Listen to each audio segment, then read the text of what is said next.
भारती जी, अब जनता बहुत समझदार हो गई है। तो जनता तो समझदार है, I have no doubt about it. खैर ऐश्वर्य जी, प्रियंका पंचतंत्र को ऐतिहासिक बताने वालों की बुद्धि कहाँ तक होगी, मैं उस पे क्या बोलूं। खैर, झारखंड में अभी बटेंगे कटेंगे कर रहे थे। झारखंड में बटेंगे कटेंगे करने वाले सबसे ज्यादा बड़े कोई व्यक्ति थे तो वो थे हिमंता विश्व शर्मा।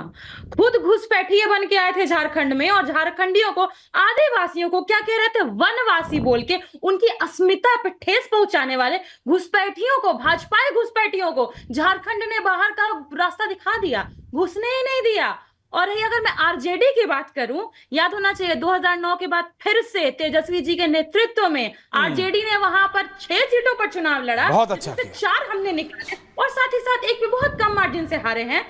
मैं ये कहना चाहूंगी, और अगर आप बिहार उपचुनाव की भी बात कर लीजिएगा एक मोमेंट के लिए, तो सीधी सी बात है, हम हिस्टोरिकली आपको बताते हैं, इतिहास यही रहा है कि जहां पर जिसकी सत्ता पक्ष रही है उस तरीके से उपचुनाव में वो किस तरह से फोड़ या किस तरीके से उस पे प्रभाव डालते हैं, तो हमेशा सत्ता पक्ष के लोग जीतते हैं।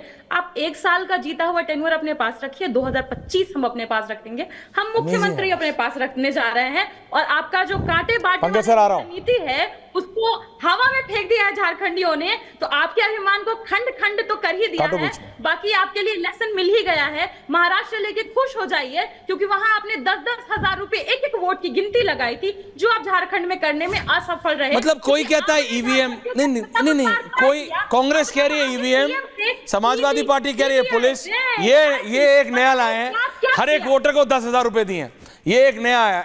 She is not blaming EVM, ये इलेक्शन कमीशन को ब्लेम नहीं करे। सुधांशु जी, नया वार है, आपने हर वोटर को 10,000 दिया है। मैं कम से कम 1,000-2,000 लोगों को महाराष्ट्र में जानता हूं सुधांशु जी। अगर आपने ये किया है, अगर मैं कम से कम 1,000-2,000 लोगों को जानता हूं, मैं अभी पूछने वाला हूं, आपने मतलब इतना पैसा बांट दिया महाराष्ट्र में।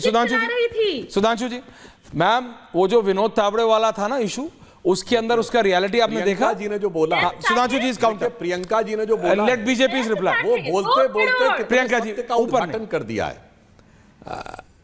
ऐश्वर्य जी देखिए, प्रियंका जी ने जो बोला है, बोलते बोलते उनके मुख से स्वतः सत्य उद्भासित हो गया है।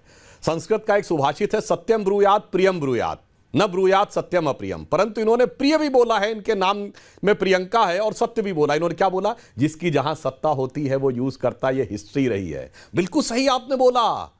अरे जब तक लालू प्रसाद यादव जी के हाथ में सत्ता थी और जब तक बैलेट बॉक्स लूटे जाते थे, जब तक ईवीएम नहीं था, तब तक कहते थे जब तक रहेगा समोसे में आलू तब तक रहेगा बिहार में लालू। और जब से सीसीटीवी आ गए 2005 में, उसके बाद से मोहताज हो गए, कभी क्लियर मेजॉरिटी नहीं मिली है। जब तक बिहार में चुनावी हिंसा का केंद्र रहता था, तब तक समाजवादी पार्टी उत्तर प्रदेश में, और ये जीतते रहते थे। और अब बंगाल को छोड़कर लगभग सभी राज्यों में चुनावी हिंसा समाप्त हो गई है, तो जीत के मोहताज हो गए। बिल्कुल सत्य बोला है। जब से कांग्रेस के हाथ से सत्ता गई है, जब से voter ID card, CCTV footage, सबके हाथ में मोबाइल आ गया है, तब तक जीतने के लाले पड़ गए हैं। तो सत्ता के दुरुपयोग की संभावनाएं न्यूनतम हो गई हैं, मगर होती है, जैसे बंगाल में हुआ था, सबको दिखाई पड़ा था, न्यूनतम होती जा रही हैं। तो इनके जीतने की संभावनाएं भी उसी अनुपात में न्यूनतम होती जा रही हैं। चलो पॉइंट जी। पंकज जी, क्या कांग्रेस बिल्कुल भी अपना एनालिसिस नहीं करेगी? क्या कांग्रेस बिल्कुल बोलेगी नहीं सिर्फ ईवीएम, इलेक्शन कमीशन? यही मध्य प्रदेश से महाराष्ट्र आ गया, वाया हरियाणा, वाया झारखंड आ गया। प्रियंका जी जीतती है ईवीएम ठीक, झारखंड जीतते हैं ईवीएम ठीक, महाराष्ट्र हारते हैं ईवीएम खराब। पंकज शर्मा जी प्लीज समझिए क्या हो रहा है। ये लाइव विजुअल से बीजेपी नहीं करेगी, कांग्रेस जाने, उसका जवाब रत्नाकर त्रिपाठी जी शायद ज्यादा बेहतर दे सकते हैं। मैं तो सुधांशु जी चूंकि राजनीतिज्ञ भी हैं, सुधांशु चूंकि समाजशास्त्री भी हैं, इसलिए मेरे मन में तो 2 बातें हैं जो मैं इनसे थोड़ा जानना चाहता हूं, कुछ ज्ञान अर्जन करना चाहता हूं। एक ये राजनीतिक है इस नाते, एक समाजशास्त्री है इस नाते। सुधांशु जी ये बताइए कि लोकसभा के चुनाव के वक्त 4-4.5 महीने पहले कांग्रेस का चला गया 16%। भारतीय जनता पार्टी का स्ट्राइक रेट था 32%, जो अब चला गया 90% पे। भारतीय जनता पार्टी के स्ट्राइक रेट में ये 100-150 दिनों में 58% की बढ़त और कांग्रेस के स्ट्राइक रेट में इस बीच 60% की गिरावट क्या आपको एक सामान्य घटना लगती है? पहला सवाल।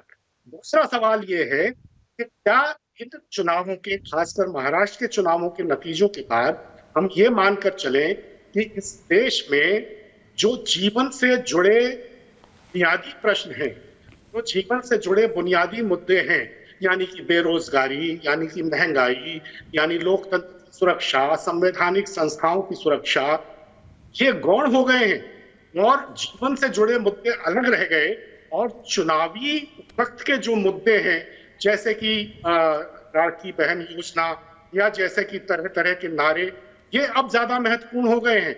क्या अब हमको अपने मतदाताओं के मानस का इस नए आयाम के साथ अध्ययन करना चाहिए? देवेंद्र फडणवीस इस समय नागपुर पहुंचे हैं, वहां हमारे साथी उनसे हिंदी में सवाल पूछ रहे हैं, उनका रिएक्शन। थोरात दानापटोले 2-3च्या मतानं पुढे आहे, कसं बघताय? मला असं वाटतं की एक प्रकारे लोकांनी हा इशारा दिला आहे and he is very happy.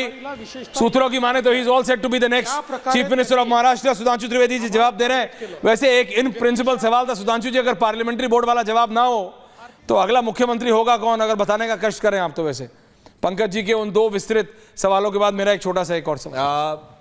ऐश्वर्य जी, ऐश्वर्य जी, अगला जो भी मुख्यमंत्री होगा उस पे भगवान एकनाथ की भी कृपा होगी, देवराज इंद्र की भी कृपा होगी और उसके अंदर अजीत क्षमता दिखाई पड़ रही होगी। आश्वस्त रहिए, 26/11 का दिन जो मुंबई के इतिहास में काला दिन बन चुका है, 26/11, वो अब 26/11 इस बार का एक नए युग का सूत्रपात करता हुआ दिखाई पड़ेगा। अब मैं पंकज जी की बात पे कहना चाहूंगा। पंकज जी सुझाव दे रहे थे या आक्षेप कर रहे थे, यह तो मुझे उतना नहीं समझ में आया, परंतु मैं इतना जरूर बताना चाहता हूं, जो आपने मुद्दों की बात कही पंकज जी, वही तो मैं भी कहना चाहता हूं। आज महंगाई पिछले 3 महीने में बढ़ के 6.7% है और जब कांग्रेस की सरकार हटी थी तो 11-12% थी। उसके बावजूद कोई कहे प्रचंड महंगाई, तो किसी के गले के नीचे नहीं उतरता है। मैं पुनः दर्शकों से कहना चाहता हूं, 2014 में पेट्रोल का दाम 67 रुपए था, आज 92 रुपए है, यानी लगभग 50% बढ़ा है। और 2004 में पेट्रोल का दाम 32 रुपए था और 2014 में 67% था, तो 200% बढ़ा था। तो बहुत सारी चीजें हैं जो लोगों को देख के समझ में आती। हम तो ईमानदारी से देश को 5वीं अर्थव्यवस्था बनाने से लेके, चौथे बड़ा स्टॉक एक्सचेंज बनाने से लेके, तीसरे ऑटोमोबाइल मैन्युफैक्चर बनाने से लेके, दूसरे बड़े मोबाइल मैन्युफैक्चर बनाने से लेके, डिजिटल में दुनिया का नंबर 1 देश बनाने से लेके, चांद के अछूते कोने तक छूने वाले देश बनाने से लेके, और भारत को जल थल नभ तीनों में आणविक शक्ति से संपन्न करने वाले राष्ट्र बनाने से लेके सब कुछ हमने किया। इसलिए हमने सारे मुद्दे की बात कही है, मगर समाजशास्त्र की बात कही तो मैं पंकज जी आपसे कहूंगा और रत्नाकर जी से मैं अनुरोध करूंगा, भारत का एक समाजशास्त्र समझिए जो राहुल गांधी जी नहीं समझ पा रहे हैं। देखिए, देश किसी को भी नेता मानने को तैयार है, पर जब जात का सवाल उठेगा ना, तो फिर देश ये कहता है कि मेरी जात का नेता फिर मेरी ही जात का होगा। जात का सवाल उठा के दूसरी जात का नेता मेरी जात का नहीं हो सकता। और उदाहरण देख लीजिए, वीपी सिंह को लगा था कि मंडल की जातियां मुझे मसीहा बना के पूजेंगी, कुछ नहीं हुआ, वो फेंकाए गए, बाकी लोग नेता बन गए। और मंडल से जो लोग नेता निकले उनको भी लगा कि मैं पूरे क्लास का नेता बनूंगा, तो मुलायम सिंह जी बाद में पहले दलित अलग हुए, फिर उनके पिछड़ों में अलग हुए, आखिर में वो सिर्फ अपनी जाति और वास्तविकता में अपने परिवार के नेता रह गए, वो भी सिर्फ उत्तर प्रदेश में। लालू प्रसाद यादव जी के साथ भी यही हुआ, गरीब गुरबा के नेता थे, पहले दलित अलग हुए, फिर पिछड़े में अलग हुए और आखिर में अपनी जाति के अपने परिवार के नेता रह गए। पंकज जी बताइए, आप क्या पूरे देश में कोई कह सकता है कि मैं ओबीसी का नेता हूं? यह बताइए, अगर मोहन यादव जी मुख्यमंत्री बन गए तो बहुत बड़ी ओबीसी जाति है केरल में इड़वा, क्या आपको लगता है कि उनमें लहर दौड़ गई? या सिद्धारमैया जी जो कि कुरबा जाति के हैं, उनके बनने से कौन सा आपको लगता है कि ओबीसी लहरा गया बिहार में? अरे राहुल गांधी जी को समझ में नहीं आ रहा है, जात का मुद्दा उठाओगे जात के नेता उभरेंगे, और इन लोगों को भी नहीं समझ में आ रहा है। आज भिन्न भिन्न जातियों के नेता हैं, पता नहीं कौन से मुगालते में जो लेफ्टिस्टों ने 1990 में सही सुई अटका दी है, वैसे बाहर नहीं निकल पा रहे हैं। उन्हें समझना चाहिए और आज की जागरूक जनता का यथार्थ समझना चाहिए। हर जाति अपने आप में अब अपने हित को समझने के लिए खड़ी हो गई और उसे पता है उसके हित का साधन कौन कर रहा है और कौन उसके हित के नाम पर खिलवाड़ कर रहा है। सुधांशु जी वर्सेस प्रियंका जी, प्रियंका जी काउंटर कर रही है सुधांशु जी।